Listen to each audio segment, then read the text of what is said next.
এই যে আমার গ্রামের মুরগি, আমার মা বাড়িতে থাকে, আমার মা এই মুরগিগুলো পালে। তো ওরা অনেক কিউট। তো বিড়াল দেখে, আমার বিড়াল ছানা দেখে ও ওরা কাছে আসতেছে না। এই আমার সেই পোষা বিড়ালটি, যার নাম রাখা হয়েছে জেরি। আসলে দুষ্ট, সবার সাথে খেলা করতে জানে। নতুন তো, কাল ঢাকা থেকে নিয়ে আসছে, এখনো এই জন্য ওদের কাছে অচেনা লাগতেছে। এই যে মুরগিগুলো আমাদের বাসাতে মোরগ আছে। কারা কারা দেশি মুরগি খেতে পছন্দ করেন জানাবেন, যদি সম্ভব হয় ইনভাইট করে এনে খাওয়াবো ইনশাল্লাহ।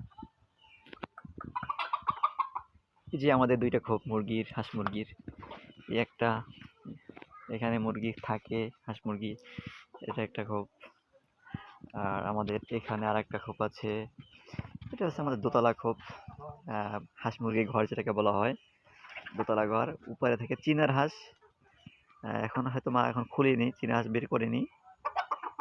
আর এরা হচ্ছে নবাব, এদেরকে বের করা হয় দেরিতে অনেক। যে খাবার মা মাঝে মধ্যে খোপে, মানে ঘরের মধ্যে দিয়ে রাখে। তো এখন আপাতত মুরগিগুলো ছেড়ে দিয়েছে।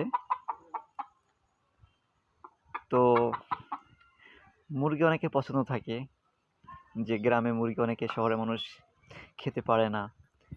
গ্রামের যে হাতে গড়া মুরগিগুলো, কেন গ্রামে এটা পাওয়া যায়, বাট শহরে এটা খুবই একটা দুষ্কর।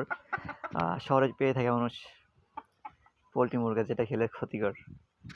তো যারা পোলট্রি খাওয়া পছন্দ করে না, যারা গ্রাম মুরগি খাওয়া পছন্দ করেন, অবশ্যই কমেন্ট করে জানাবেন কার কার পছন্দ গ্রামের মুরগিগুলো। এটা আমার বাড়ির উঠোন, এটা আমার বাড়ির উঠোন। এখানে আগে ফাঁকা ছিল, এখানে ছোটবেলা অনেক খেলাধুলা করেছি, এখন গাছগাছালি দিয়ে ভরা আছে। ওই যে আমার চীনা হাঁস মা অলরেডি খুলে দিয়েছে। চীনা হাঁস দেখবেন আপনারা যে কত সুন্দর কিউট। এগুলোর মধ্যে অনেক ছিল, বাট এখন কয়েকটা আছে। এগুলো হয় নামতে পারছে না, ভয় পাচ্ছে।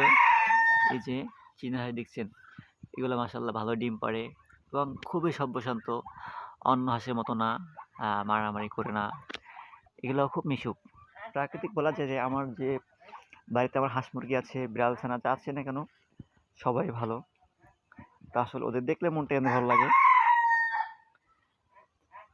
তো ওদের মানুষ যদি ভালো করে পোষে, ওরা অবশ্যই মানুষের কাছে পোষ মানে। এই লাফ দিয়ে নামতেছে, দেখুন কত সুন্দর লাফ দিয়ে নামছে, এই নামছে, দেখেন ও নামবে।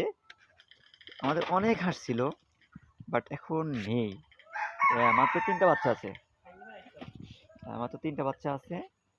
এই যে কত সুন্দর দেখুন, এই যে